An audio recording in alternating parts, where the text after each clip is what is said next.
हिंदी में यूपीएससी की तैयारी से संबंधित प्रोग्राम्स को देखने के लिए सब्सक्राइब करें study IQ IAS Hindi. Hello students, मैं हूं डॉक्टर पंकज मिश्रा और आप लगातार देख रहे हैं PYQs की सीरीज, जिसमें इंडियन पॉलिटी की सीरीज पर हम लोग चर्चा कर रहे हैं। तो प्रश्नों को आगे बढ़ाते हैं। जैसा कि हम लोग संवैधानिक और गैर संवैधानिक संस्थाओं के विषय में चर्चा कर रहे थे, तो इसके आए हुए पूर्व वर्ष के प्रश्नों के बारे में देखते हैं। अगला प्रश्न जो पूछा गया है वो है, भारत के उपराष्ट्रपति को हटाने का प्रस्ताव पेश किया जा सकता है अकेले लोकसभा में, संसद के किसी भी सदन में, संसद की संयुक्त बैठक में, अकेले राज्यसभा में। देखिए, उपराष्ट्रपति पर चर्चा हम लोगों ने कई बार करी है। उसके आर्टिकल, कैसे उन्हें हटाया जाएगा और कैसे उनका चुनाव होगा, इस पर हम लोगों ने कई बार चर्चा कर रखी है। तो आप जानते हैं कि अगर उपराष्ट्रपति का जो पद है, पहली बात तो उसका चुनाव जो होता है संसद के दोनों सदनों के सभी सदस्य मिलकर करते हैं। प्रणाली इनडायरेक्ट इलेक्शन की ही है और इसके साथ साथ इसमें जो है इनका कार्यकाल 5 वर्ष का होता है, पद ग्रहण की तिथि से 5 वर्ष का। ये इसके पूर्व यदि चाहें तो त्यागपत्र देकर पद छोड़ सकते हैं और अपना त्यागपत्र ये भारत के राष्ट्रपति को संबोधित करते हुए देंगे। इसके अलावा इन्हें पद से हटाया भी जा सकता है और इन्हें हटाने के लिए एक प्रस्ताव सबसे पहले राज्यसभा में लाया जाएगा। राज्यसभा से यह प्रस्ताव विशेष बहुमत से पारित कराना होगा और उसके बाद यह लोकसभा जाएगा, जहां लिखा हुआ है कि लोकसभा की सहमति चाहिए होगी, मतलब लोकसभा में साधारण बहुमत से पास कराना होगा।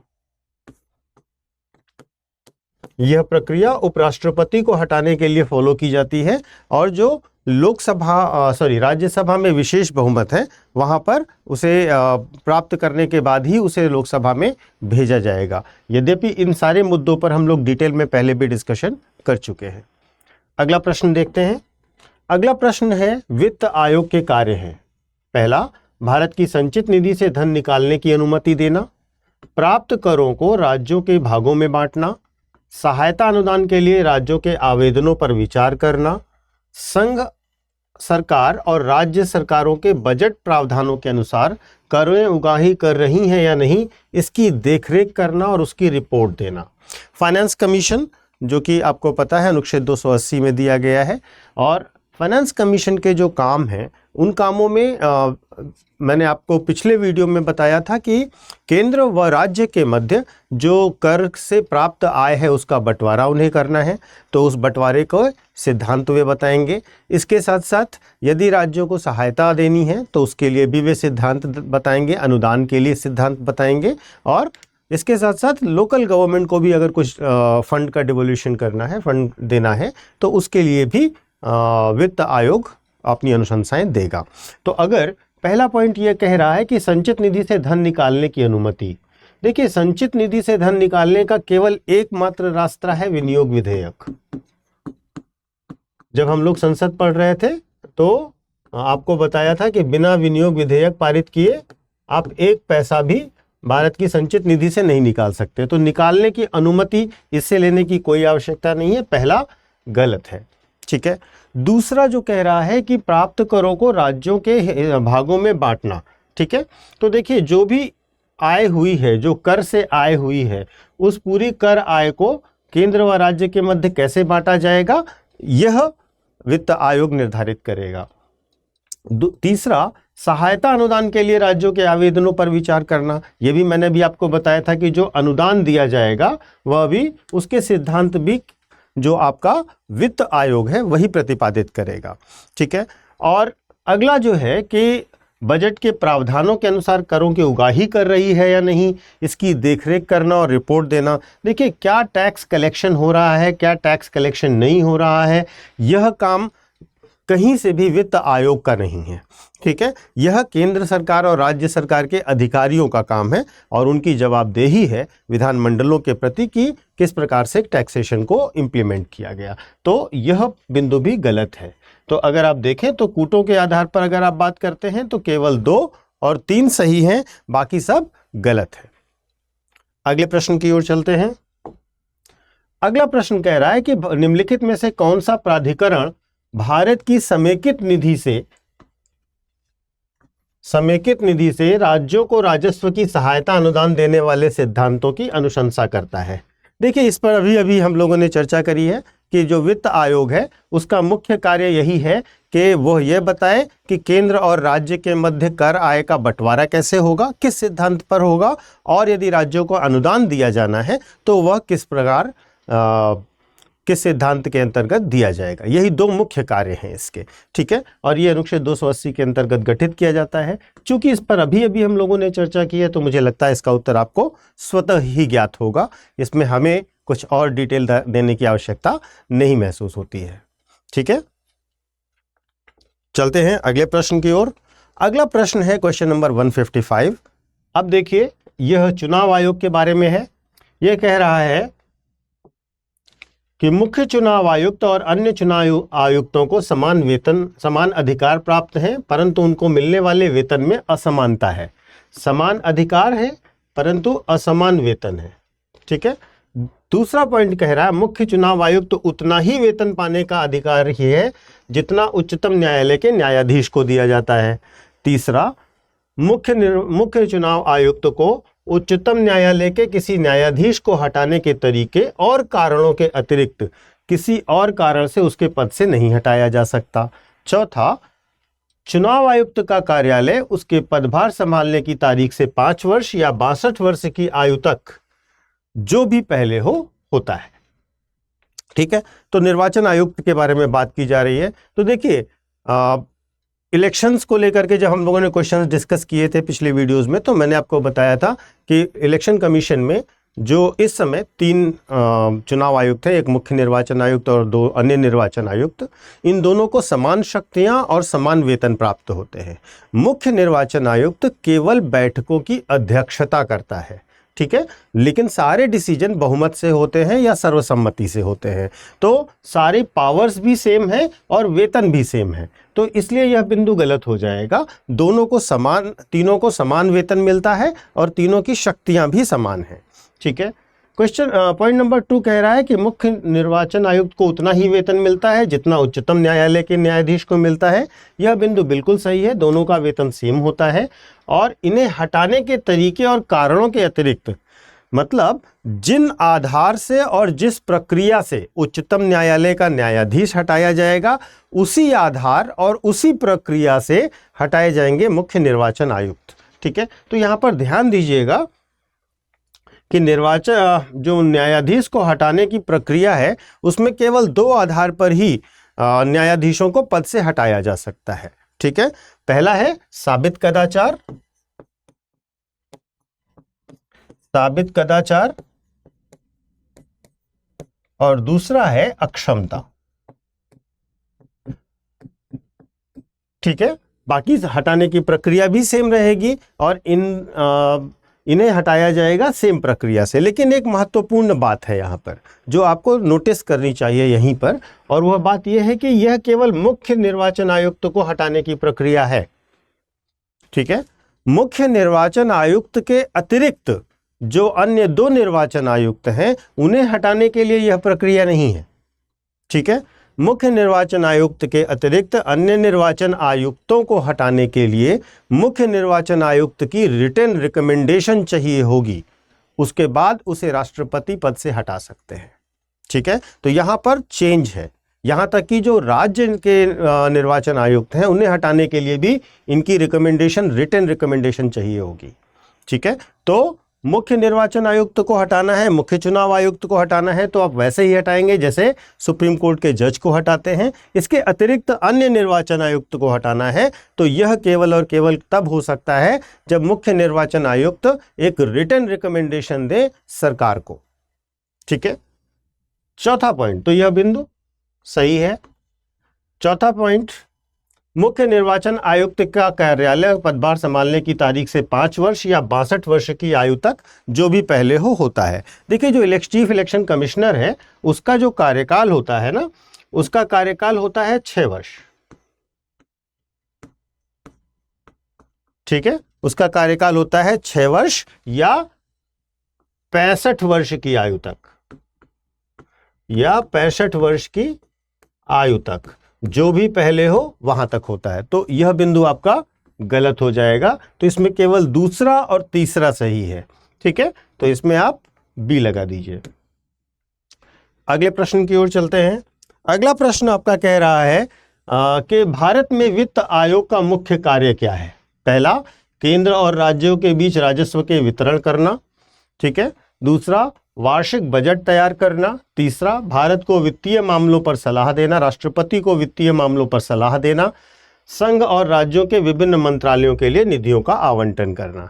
और मुझे लगता है कि यह बात हम लोग 3 से 4 बार डिस्कस कर चुके हैं कि जो आपका फाइनेंस कमीशन है उसका काम है केंद्र और राज्य के बीच में राजस्व का बंटवारा करना। ठीक है, जो भी टैक्स से शुद्ध आगम हुआ है, ठीक है, उनका आवंटन राज्यों में किस प्रकार किया जाएगा यह बताएगा वित्त आयोग। ठीक है, या संचित निधि से कोई भी सहायता देनी है राज्यों को, वह बताएगा वित्त आयोग। बस इतना ही मुख्य कार्य है।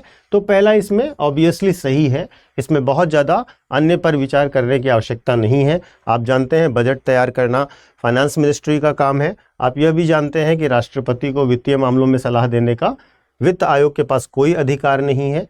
और मंत्रालयों के बीच में कैसे निधियों का बंटवारा होगा यह बजट के द्वारा निर्धारित होता है, न कि वित्त आयोग के द्वारा। तो इस प्रकार इसका उत्तर ए ही उचित है। अगला, भारत के राष्ट्रीय मानवाधिकार आयोग के विषय में निम्नलिखित कथनों पर विचार कीजिए। ठीक है, पहला, इसका अध्यक्ष अनिवार्य रूप से भारत का सेवानिवृत्त मुख्य न्यायमूर्ति होना चाहिए। दूसरा, इसकी प्रत्येक राज्य में मानवाधिकार आयोग के नाम से संस्थाएं हैं। तीसरा, इसकी शक्तियां प्रकृति में केवल सिफारिश प्रकृति की हैं। चौथा, आयोग के एक सदस्य के रूप में एक महिला की नियुक्ति करना आज्ञापरक है या आवश्यक है। ठीक है, तो देखिए जो प्रश्न है वो प्रश्न 1999 का है। ठीक है, 1999 की स्थिति के हिसाब से अगर हम देखते हैं तो इस प्रश्न का उत्तर अलग होगा, लेकिन वर्तमान परिस्थिति के हिसाब से देखते हैं तो इसका उत्तर अलग होगा। ठीक है, वास्तव में क्यों ऐसा है? क्योंकि मानवाधिकार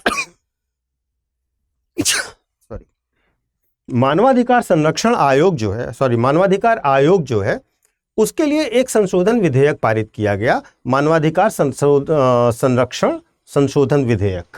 ठीक है, मानव अधिकार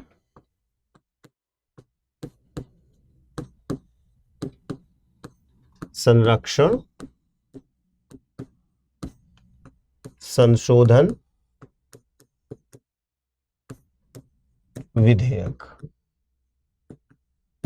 ठीक है, यह विधेयक जो है इसके ठीक 10 साल बाद यानी कि 2019 में पारित किया गया, 20 साल के बाद। ठीक है, 2019 के इस बिल के कारण कुछ चीजों को चेंज कर दिया गया। जैसे अभी अगर हम आज की स्थिति में बात करें तो जो नेशनल ह्यूमन राइट्स कमीशन है, NHRC है, इस NHRC का चेयरमैन सुप्रीम कोर्ट का चीफ जस्टिस या कोई भी रिटायर्ड जज हो सकता है। ठीक है, कोई भी रिटायर्ड जज हो सकता है। पहले ये नियम था कि केवल मुख्य न्यायाधीश जो सेवानिवृत्त होंगे वही बन सकते हैं, लेकिन अभी इसमें चेंज कर दिया गया है। ठीक है, तो इस वजह से क्या हुआ कि पहला वाला पहले के हिसाब से सही था लेकिन अभी के हिसाब से गलत है। अगर हम तब के हिसाब से देखते हैं तो पहला सही है। ठीक है, तो ये चूंकि कंफ्यूजिंग कंडीशन है इसलिए आपको मैं दोनों पॉइंट्स बता दे रहा हूं। ठीक है, दूसरा, इसकी प्रत्येक राज्य में मानवाधिकार आयोग के नाम से संस्थाएं हैं। देखिए, राज्य में राज्य मानवाधिकार आयोग का गठन करना राज्य सरकार का काम है। यह कार्य वहां पर किया जाता है। कभी कभी ज़रूरी नहीं है कि सभी राज्यों में ऐसा हो, जैसे कुछ राज्यों में बाद में गठित किया गया, कुछ राज्यों में हाईकोर्ट के आदेश से गठित किया गया। तो ये ज़रूरी नहीं है कि इसे अपनी ब्रांच हर राज्य में इस तरीके से खोले जैसे इन्होंने स्टेटमेंट दिया है। ठीक है, तीसरा, इसकी शक्तियां प्रकृति में केवल सिफारिश प्रकृति की हैं। देखिए, जो मानवाधिकार आयोग है, ठीक है, वह मुख्यतः सिफारिश करता है जिस पर एक्शन लेना होता है सरकार को। ठीक है, तो इसकी रिकमेंडेशंस बाध्यकारी नहीं होती हैं, इसकी रिकमेंडेशंस एज अ रिकमेंडेशंस होती हैं, यानी कि सिफारिशें होती हैं। आयोग के एक सदस्य के रूप में एक महिला की नियुक्ति करना आज्ञापरक है। देखिए, जब चेंज किया गया, जब ये अमेंडमेंट बिल आ गया तब की बात है, ठीक है। उसमें क्या है कि सदस्यों में एक महिला का होना मस्ट कर दिया गया। यहाँ तक कि राज्य जो महिला आयोग, राज्य मानवाधिकार आयोग है, उसकी भी सदस्य संख्या को बढ़ाया गया और उसमें एक महिला को ऐड किया गया, ठीक है। तो ये ज़रूरी नहीं है कि दोनों जगहों पर मतलब होना ही है महिला को सदस्य, ठीक है। तो पहले के हिसाब से प्रश्न का उत्तर अलग होता और अभी के हिसाब से इसका उत्तर अलग हो जाएगा। मैंने आपको एक्सप्लेन कर दिया है इस वजह से, क्योंकि आप इसको समझें, ठीक है। तो अगर हम इसको इन जनरल करते हैं, पूर्व की स्थितियों के हिसाब से करते हैं, तो इसका उत्तर डी होगा, जहां पर 1 और 3 सही होगा केवल, ठीक है।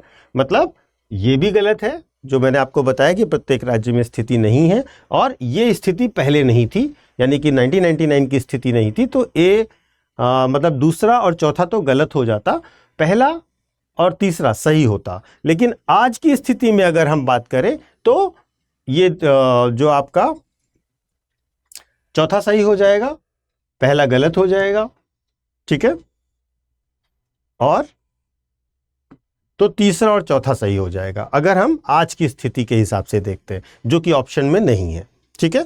तो आप इसका उत्तर लगाएंगे डी, बाकी अन्य कोई ऑप्शन नहीं है। तो चूंकि चेंजेस हो गए हैं, क्योंकि संविधान संशोधन हो चुका है, तो आप आज की स्थिति के हिसाब से प्रश्न को करेंगे। अब यहाँ से जो संवैधानिक संस्थाओं का टॉपिक था वो खत्म हो गया। अब कुछ मिसलेनियस क्वेश्चंस हैं जो अलग अलग समय पर अलग अलग तरीके से पूछे गए हैं, उन प्रश्नों पर भी हम लोग चर्चा कर लेते हैं। पहला क्वेश्चन है, भारत के संविधान के अनुसार निम्नलिखित में से कौन सा कथन सही है, ठीक है। कौन सा कथन सही है? पहला, अंतरराज्यीय व्यापार और वाणिज्य राज्य सूची के अधीन एक विषय है। अंतरराज्यीय प्रवासन राज्य सूची के अधीन एक विषय है। अंतरराज्यीय संगरोध संघ सूची के अधीन एक संघ विषय है। निगम कर राज्य सूची के अधीन एक राज्य विषय है, ठीक है। तो देखिए, पहला स्टेटमेंट जो ये कह रहा है कि अंतरराज्यीय व्यापार और वाणिज्य राज्य सूची के अंतर्गत आता है, यह गलत है। यह संघ सूची के अंतर्गत आता है, यह संघ सूची के अंतर्गत आता है, न कि राज्य सूची के। दूसरा पॉइंट आपका कह रहा है कि अंतरराज्यीय प्रवासन जो है वो राज्य सूची के अंतर्गत आता है। नहीं, अंतरराज्यीय प्रवासन भी संघ सूची के अंतर्गत आता है,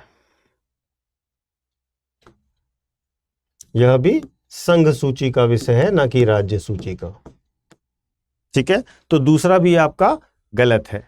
तीसरा पॉइंट कह रहा है कि अंतरराज्यीय संगरोध संघ सूची के अंतर्गत एक विषय है, यह पॉइंट सही है, यह संघ सूची में ही आता है।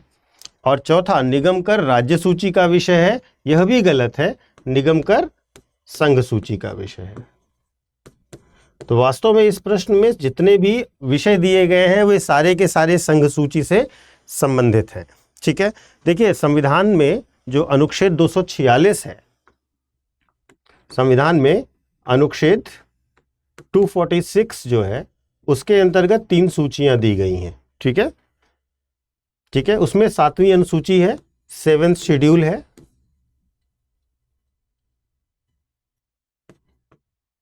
7वीं अनुसूची है जिसमें 3 सूचियां हैं, संघ सूची, राज्य सूची और समवर्ती सूची, ठीक है। और जैसे संघ सूची है तो संघ सूची के विषय पर केवल संघ राज्य कानून बनाएगा, राज्य सूची के विषय में केवल राज्य कानून बनाएगा, और समवर्ती सूची के विषय में संघ और राज्य दोनों ही कानून बना सकते हैं। तो अगर हम देखें तो वर्तमान में जो संघ सूची है उसमें 98 विषय हैं, ठीक है। उसमें 98 विषय हैं जिसमें केंद्र सरकार कानून बना सकता है। राज्य सूची में 59 विषय हैं जिस पर राज्य सरकारें कानून बना सकती है, और समवर्ती सूची में 52 विषय हैं, 52 सब्जेक्ट टॉपिक्स हैं जिन पर दोनों कानून बना सकते हैं। एक बात ध्यान रखिएगा कि समवर्ती सूची पर यदि केंद्र व राज्य के कानून एक दूसरे से अपोजिट होते हैं तो केंद्र का कानून ही लागू होगा, राज्य का कानून लागू नहीं होगा। यद्यपि महत्वपूर्ण तथ्य क्या है, यद्यपि यदि राज्य ने उसी विषय पर संघ के विरोध में कानून बनाने से पूर्व राष्ट्रपति से सहमति ले रखी है तो उस राज्य में राज्य का कानून ही लागू होगा, वहां पर फिर जो संघ का कानून है वो सुपरसीड नहीं कर सकेगा। ठीक है, तो ये एक बिंदु है जो आपके दिमाग में क्लियर होना चाहिए। तो इसका आंसर सी है। नेक्स्ट क्वेश्चन की तरफ चलते हैं। अगला क्वेश्चन बहुत ही सीधा सा है कि दल और उसके नेता की बात की गई और आपको बताना है कि कितने युग्म सही हैं। ठीक है, तो जो भारतीय जनसंघ है उसकी स्थापना डॉक्टर श्यामा प्रसाद मुखर्जी ने ही की थी। ठीक है, डॉक्टर श्यामा प्रसाद मुखर्जी ने की थी तो ये ऑप्शन तो आपका सही है। ये करीब अक्टूबर 1951 की बात है जब उन्होंने भारतीय जनसंघ की स्थापना की, जो आगे चल करके आज बीजेपी के रूप में आपके सामने आया था। ठीक है, जो सी राजगोपालाचारी हैं उन्होंने स्वतंत्र पार्टी की स्थापना की थी। नहीं, ये गलत है। सी राजगोपालाचारी ने सोशलिस्ट पार्टी की स्थापना सी राजगोपालाचारी ने नहीं की थी। सोशलिस्ट पार्टी एक अलग पार्टी थी। जो सी राजगोपालाचारी थे उन्होंने 1959 में स्वतंत्र पार्टी की स्थापना की थी। ये कांग्रेस से थोड़ा सा निराश थे, कांग्रेस की कार्यप्रणाली से, और इससे इन्होंने अपनी एक अलग उदारवादी पार्टी बनाई थी और जिसे आप स्वतंत्र पार्टी के नाम से जानते हैं। कांग्रेस फॉर डेमोक्रेसी, ठीक है, कांग्रेस फॉर डेमोक्रेसी की स्थापना बाबू जगजीवन राम ने की थी। यह बिंदु सही है। ठीक है, बाबू जगजीवन राम देखिए वो मंत्री थे जो शुरुआत से कांग्रेस मंत्रिमंडल में थे। ठीक है, बाद में कांग्रेस पार्टी से इन्होंने इस्तीफा दे दिया और करीब 1977 में कांग्रेस फॉर डेमोक्रेसी नाम की एक पार्टी बनाई थी। ठीक है, अब स्वतंत्र पार्टी की बात करते हैं। तो स्वतंत्र पार्टी तो मैंने आपको बताया कि वो राजगोपालाचारी ने बनाई थी। एक्चुअली आचार्य नरेंद्र देव जो थे, इनका सोशलिस्ट पार्टी बनाने में बड़ा योगदान था। ठीक है, तो अगर आप इनके नाम के सामने पार्टी लिखना ही चाहते हैं तो सोशलिस्ट पार्टी लिखिए, जिसका गठन इन्होंने किया था। स्वतंत्र पार्टी तो सी राजगोपालाचारी ने बनाई थी। ठीक है, और ये जो आचार्य नरेंद्र देव की सोशलिस्ट पार्टी थी, इसने 1942 के जो मूवमेंट था ना, भारत छोड़ो आंदोलन, उसमें एक बड़ी भूमिका निभाई थी। तो इसमें केवल दो सही हैं, भारतीय जनसंघ और कांग्रेस फॉर डेमोक्रेसी वाला। तो आप ऑप्शन लगाइए बी। अगले प्रश्न की ओर चलते हैं। अगला प्रश्न जो है वो कह रहा है कि सैन्य कार्य विभाग के प्रमुख के रूप में chief of defence staff CDS के कर्तव्य कौन से हैं। ये ड्यूटीज ऑफ सीडीएस के बारे में जानना चाहते हैं। पहला, चीफ ऑफ स्टाफ कमेटी का स्थायी अध्यक्ष होता है। दूसरा, तीनों सेवा प्रधानों पर सैन्य कमान का प्रयोग करना।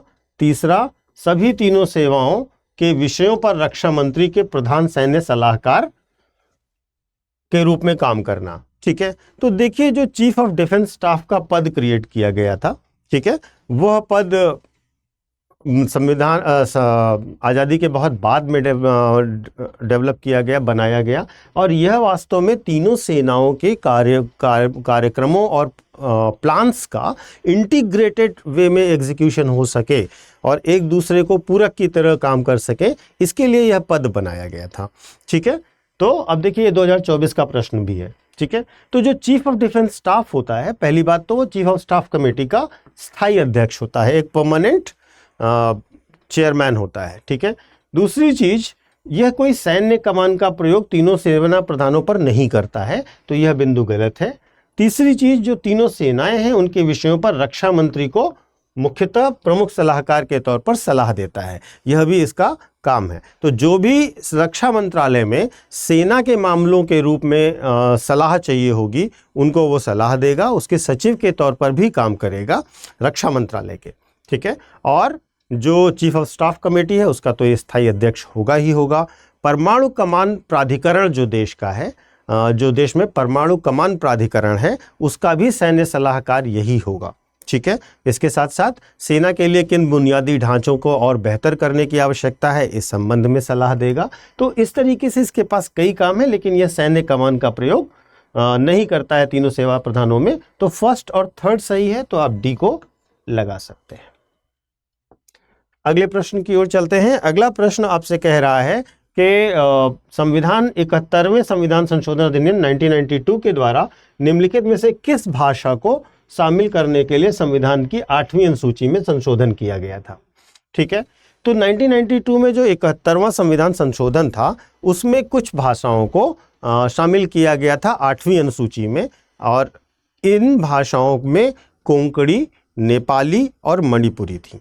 ठीक है, कोंकणी, मणिपुरी और नेपाली। ठीक है, तो अब ऑप्शन है आपके पास कोंकणी, मणिपुरी और नेपाली, 1, 2 और 3। तो क्लियर है इसमें।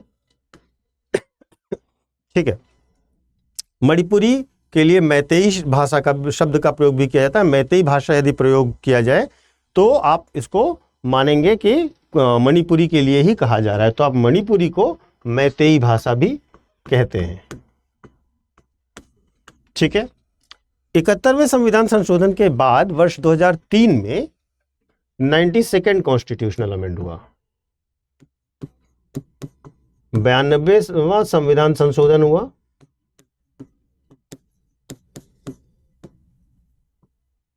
92nd यानी 92वां संविधान संशोधन हुआ 2003 में, और इस 2003 के संविधान संशोधन के द्वारा बोडो, डोगरी, संथाली और मैथिली को जोड़ा गया। कहां पर?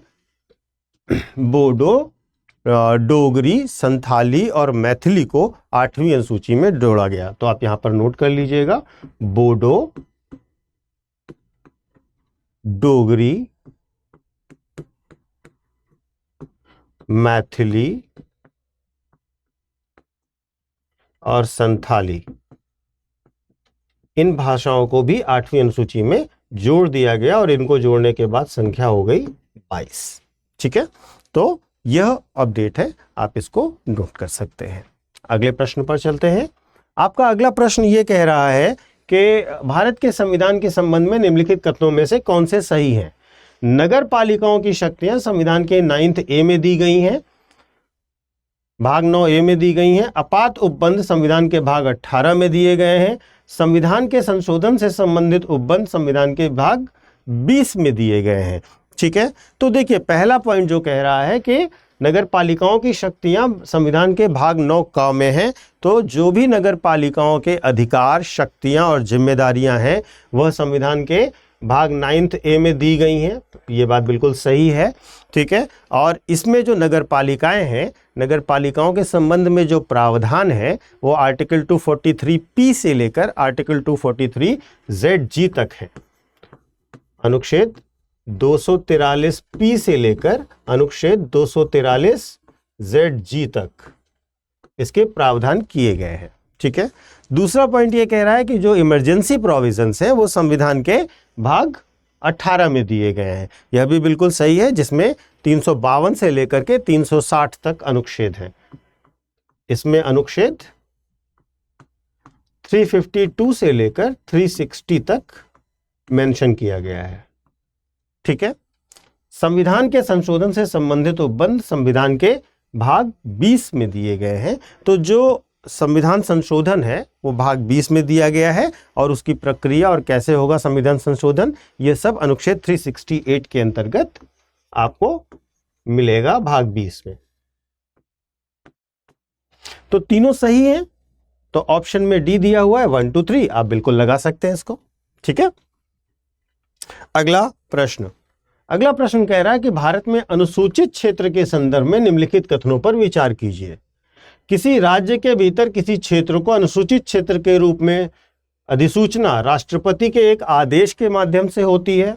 ठीक है, दूसरा, अनुसूचित क्षेत्र के रूप में बनने वाली सबसे बड़ी प्रशासनिक इकाई जिला होता है और सबसे छोटी इकाई ब्लॉक होती है। तीसरा, संबंधित राज्यों के मुख्यमंत्रियों से अपेक्षित है कि वे राज्यों को अनुसूचित क्षेत्रों के प्रशासन के विषय में केंद्रीय गृह मंत्रालय को वार्षिक प्रतिवेदन दें। तो देखिए, जो शेड्यूल्ड एरिया है, जो 5वीं अनुसूची के अंतर्गत घोषित किया जाता है, ठीक है, ये 5वीं अनुसूची के अंतर्गत घोषित किया जाता है शेड्यूल्ड एरिया, अनुसूचित क्षेत्र। ठीक है, उसके लिए राष्ट्रपति एक आदेश जारी करते हैं, अधिसूचना जारी करते हैं। किसी भी क्षेत्र को अगर अनुसूचित क्षेत्र घोषित करना है तो वहां पर राष्ट्रपति के अधिसूचना की आवश्यकता होगी। तो पहला पॉइंट आपका सही है।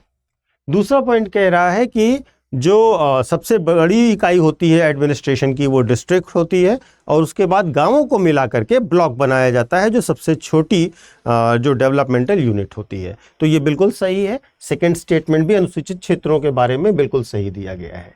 तीसरा स्टेटमेंट आपसे कह रहा है कि मुख्यमंत्रियों से यह अपेक्षित है। नहीं, देखिए, जहां पर भी अनुसूचित क्षेत्रों का प्रशासन आएगा, ठीक है, जहां पर भी अनुसूचित क्षेत्र के प्रशासन से संबंध कुछ भी करना होगा तो वहां पर मुख्यमंत्री के बजाय राज्यपाल की भूमिका महत्वपूर्ण हो जाएगी। और राज्यपाल जो है इस संबंध में रिपोर्ट गृह मंत्रालय को प्रतिवर्ष भेजेंगे। ठीक है, वार्षिक रिपोर्ट, यह काम राज्यपाल का है कि वो भेजे। मुख्य तौर पर कहा जाता है कि राज्यपाल ऐसी रिपोर्ट सदैव जो है राष्ट्रपति के पास वार्षिक स्तर पर भेजते रहते हैं।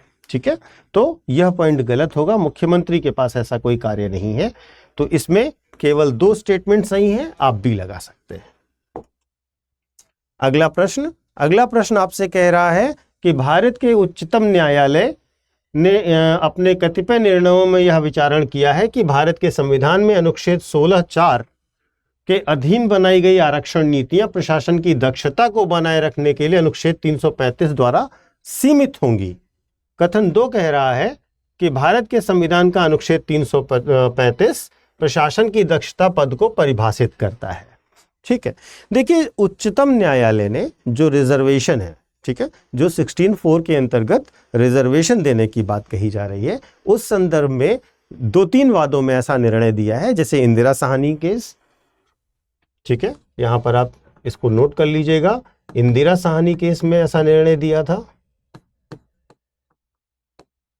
और एम नागराज केस में भी ऐसा निर्णय दिया था कि अगर मान लीजिए कि 16(4) के अंतर्गत आप आरक्षण दे रहे हैं, लेकिन वो आरक्षण जो है ना 335 में जो एक फेज है कि प्रशासन की दक्षता से कॉम्प्रोमाइज नहीं करते हुए आपको आरक्षण देना है, तो ये चीज सुप्रीम कोर्ट ने अपने निर्णयों में दोहराई है। तो ये पहला पॉइंट आपका सही है। दूसरा कथन कह रहा है कि 335 प्रशासन की दक्षता को परिभाषित करता है। देखिए, संविधान में कहीं भी प्रशासन की दक्षता को परिभाषित नहीं किया गया है। ठीक है, केवल यह कहा गया है कि आरक्षण देते समय यह ध्यान रखा जाएगा कि प्रशासन की दक्षता प्रभावित न हो। तो ये परिभाषित नहीं है, तो ये स्टेटमेंट गलत है। केवल एक स्टेटमेंट सही है। तो अब आप सी लगा सकते हैं। कथन 1 सही है, किंतु कथन 2 गलत है।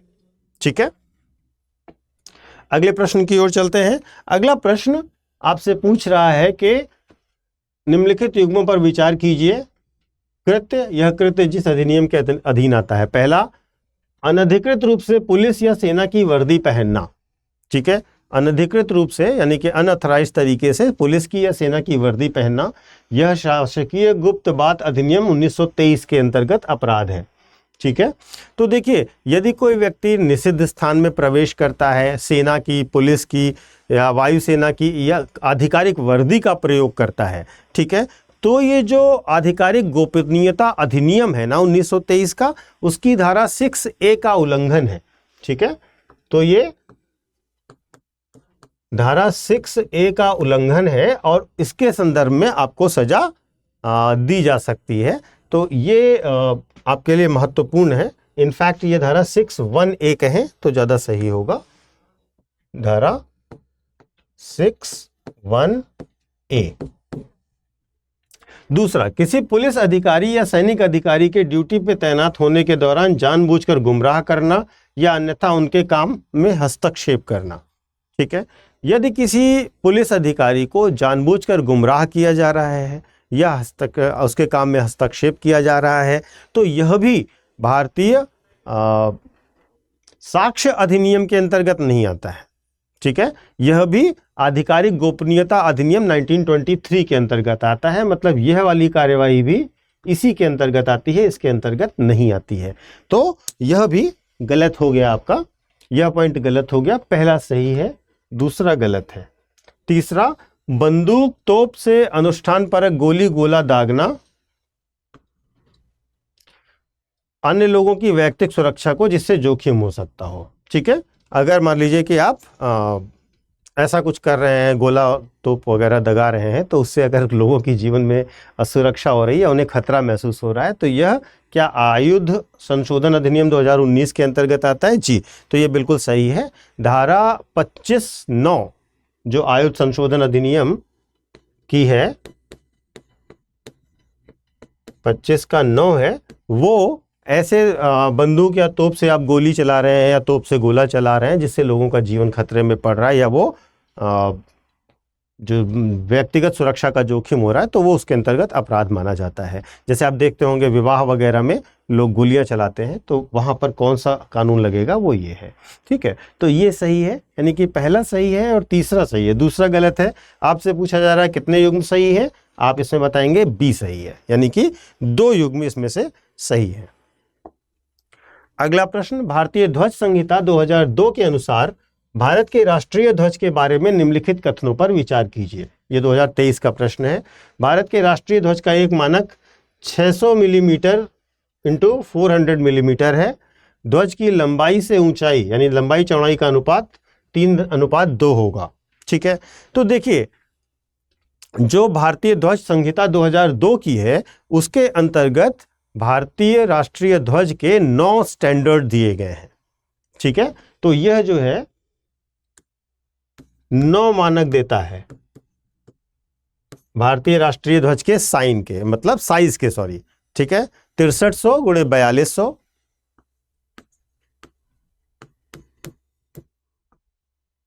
6300 × 4200, ठीक है, 3600 × 2400, 3600 × 2400, 2700 × 1800, 2700 × 1800, 1800 × 1200, ठीक है, 1350 × 900, 1350 × 900, 900 × 600, 900 × 600, 450 × 300, 400 × 450 × 300, 225 × 150, 225 × 150 और 150 × 100।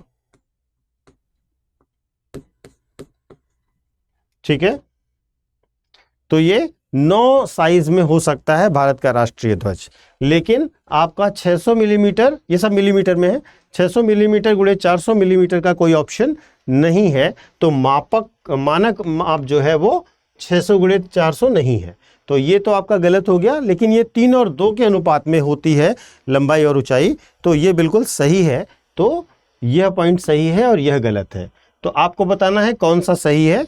तो 2 सही है लेकिन 1 गलत है।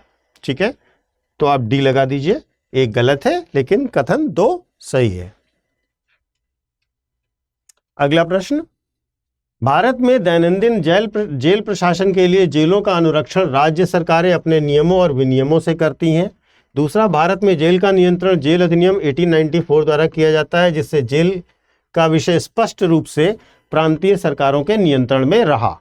ठीक है, देखिए पहला जो स्टेटमेंट है कि भारत में जो जेल एडमिनिस्ट्रेशन है वह राज्य सरकारें करती हैं। ठीक है, तो देखिए भारत के संविधान में जो 7th शेड्यूल है, 7वीं अनुसूची है, इसमें जो राज्य सूची का विषय है जेल, राज्य सूची के विषय में आता है क्या आपका जेल प्रशासन। ठीक है, इसमें जेल का प्रबंधन, जेल का प्रबंधन एवं प्रशासन आता है। ठीक है, तो इसमें कोई डाउट नहीं है, ये चीज बिल्कुल सही है आपकी।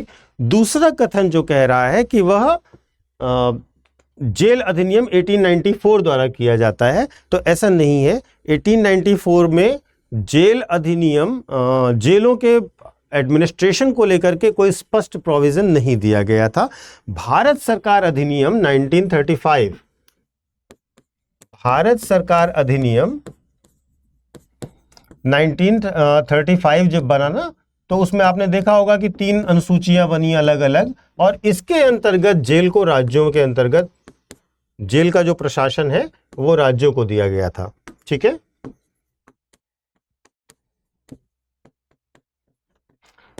वो राज्यों के पास चला गया था। तो ये स्टेटमेंट गलत है, क्योंकि जेल नियंत्रण अधिनियम या जेल अधिनियम में ऐसा कोई प्रावधान नहीं था।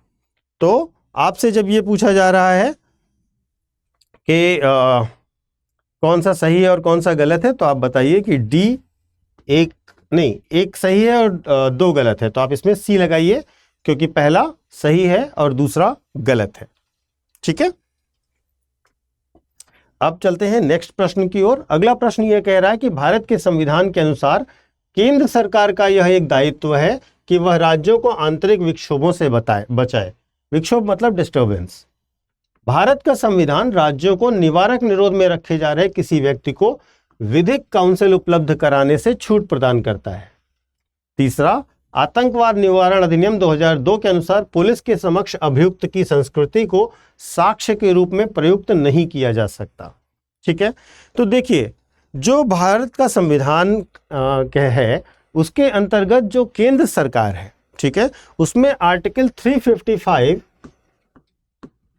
अनुच्छेद 355 यह प्रावधान करता है कि जो केंद्र सरकार है वो राज्यों को बाहरी और आंतरिक अशांति और बाहरी आक्रमण दोनों से रक्षा करना ये केंद्र की जिम्मेदारी है।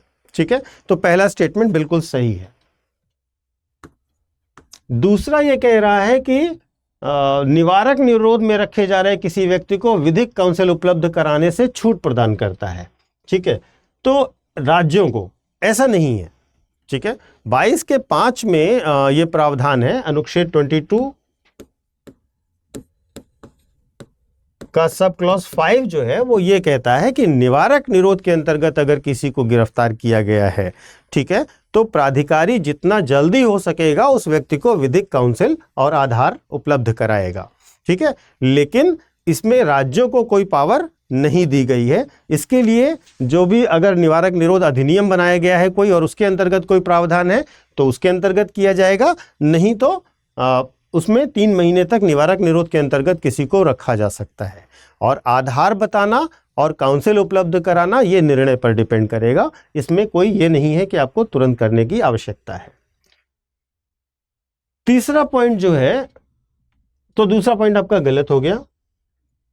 ठीक है, तीसरा पॉइंट जो है वो कह रहा है कि एक पुलिस अधिकारी के समक्ष अभियुक्त की संस्कृति को साक्ष्य के रूप में प्रयुक्त नहीं किया जा सकता, लेकिन जो आतंकवाद निवारण अधिनियम है, प्रिवेंशन ऑफ टेररिज्म एक्ट है, वो कहता है कि जब पुलिस अधिकारी के सामने जो बयान दिया गया है उसको भी एक साक्ष्य के रूप में माना जा सकता है, स्वीकार किया जा सकता है। ठीक है, तो तीसरा पॉइंट भी आपका गलत है। तो उपयुक्त में से कितने कथन सही हैं? केवल एक कथन सही है। ठीक है, बात समझ में आ रही है? नेक्स्ट प्रश्न की ओर चलते हैं, और अगला प्रश्न यह है कि एक बार यदि केंद्र सरकार किसी क्षेत्र को समुदाय प्रारक्षित अधिसूचित कर देती है तो राज्य का मुख्य वन्य जीव वार्डन ऐसे वन का नियंत्रण प्राधिकारी बन जाता है। ऐसे क्षेत्र में शिकार की अनुमति नहीं होती। ऐसे क्षेत्र के लोगों को गैर इमारती लकड़ी वनोत्पाद को संग्रह करने की अनुमति होती है। ऐसे क्षेत्र के लोगों को पारंपरिक कृषि प्रथाओं की अनुमति होती है।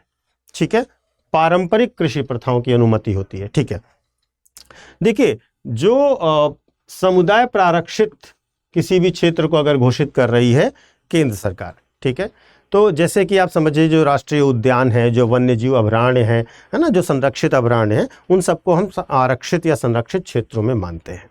ठीक है, जो वन्यजीव संरक्षण अधिनियम 2002 है उसके अंतर्गत ये माना जाता है कि केंद्र सरकार किसी भी क्षेत्र को समुदाय प्रारक्षित भी अधिसूचित कर सकती है। ठीक है, तो पहला कथन जो कह रहा है कि केंद्र सरकार राज्य का मुख्य वन्यजीव वार्डन ऐसे वन का नियंत्रक प्राधिकारी बन जाता है। ठीक है, तो ऐसा नहीं है।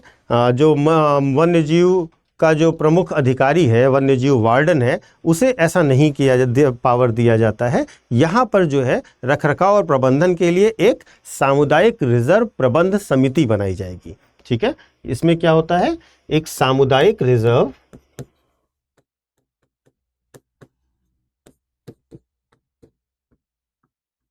प्रबंध समिति बनाई जाएगी जो इसका मैनेजमेंट देखेगी। ठीक है, जो इसका प्रबंधन देखेगी। ऐसा नहीं होगा कि जो प्रमुख वन अधिकारी है, वन्यजीव वार्डन है, उसी को पूरा पावर दे दिया जाए। ठीक है, तो पहला पॉइंट आपका गलत है। ऐसे क्षेत्र में शिकार की अनुमति नहीं होती, है बिल्कुल सही है। ऐसे क्षेत्रों को जिनको आपने प्रारक्षित घोषित कर दिया, उसमें आप शिकार नहीं कर सकते। ठीक है, तीसरा पॉइंट ये कह रहा है कि गैर इमारती लकड़ी वनोत्पाद को संग्रह करने की अनुमति होती है। ठीक है, देखिए ये चीज बिल्कुल क्लियर नहीं है, इस संबंध में कोई क्लियरिफिकेशन या क्लियर लाइन नहीं बताई गई है। ठीक है, इसमें थोड़ा डाउट है। ठीक, डाउट क्यों है, क्योंकि जैसे देखिए जो गैर इमारती वन लकड़ी है, वन उत्पाद है, ठीक है, जैसे फल, मेवे, सब्जियां, औषधीय उत्पाद और वो जो पेड़ की छाल वगैरह होती है ना, इन सब को लेकर के अलग अलग नियम देखने को मिल रहे हैं। ठीक है, कोई क्लियर सोर्स ये नहीं कह रहा है कि इन पर इनका टोटल पावर होगा ही होगा। लोगों को सभी जो है वनोत्पाद है उस पर पूरा का पूरा अधिकार होगा। तो यह बिंदु थोड़ा डाउटफुल है, तो इस बिंदु पर हम थोड़ा सा क्वेश्चन मार्क ही रहने देते हैं। ठीक है, तो चौथा, पारंपरिक कृषि प्रथाओं की अनुमति होती है। तो देखिए जो पारंपरिक कृषि प्रथाएं हैं वहाँ पर अनुमति नहीं होती, क्योंकि देखिए जो आदिवासी और वनवासी लोग होते हैं वो वास्तव में झूम कृषि करते हैं। ठीक है, या वे किसी भी प्रकार की ऐसी चीज़ें करते हैं तो जो उनकी पारंपरिक है, जहाँ पर वो पेड़ों को काट करके खेती का व्यवस्था कर रहे होंगे, वो चीज़ की अनुमति उन्हें नहीं दी जाएगी। तो यह बिंदु भी गलत है। ठीक है, तो अब इसमें चूंकि इस पर स्पष्ट नहीं है, तो या तो आप ए लगा सकते हैं या बी लगा सकते हैं। ठीक है, ये दोनों में से कोई एक सही होगा, लेकिन वो डिपेंड करेगा कि क्या इसको लेकर के क्लैरिफिकेशन है हमारे पास। ठीक है, अगले प्रश्न पर चलते हैं। यदि किसी विशिष्ट क्षेत्र को भारतीय संविधान की 5वीं अनुसूची के अधीन लाया जाए तो निम्नलिखित कथनों में से कौन सा एक इसके परिणाम को सर्वोत्तम रूप से प्रतिबिंबित करता है? ठीक है, मतलब अगर किसी भी क्षेत्र को आप बना देते हैं 5वीं अनुसूची के अंतर्गत विशिष्ट क्षेत्र, ठीक है, तो क्या ये असर पड़ेगा?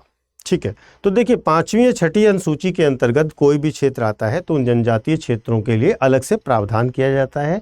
वहाँ पर स्वायत्तता के ज़्यादा जो है प्रावधान होते हैं। उन क्षेत्रों का स्वशासन और वहाँ के चीज़ों को मैनेज करने का अधिकार मुख्यतः वहाँ के निवासियों को दिया जाता है। ठीक है, तो अब देखिए क्या होगा, इससे जनजातीय लोगों की ज़मीनें गैर जनजातीय लोगों को अंतरित होने पर रोक दिया जाता है।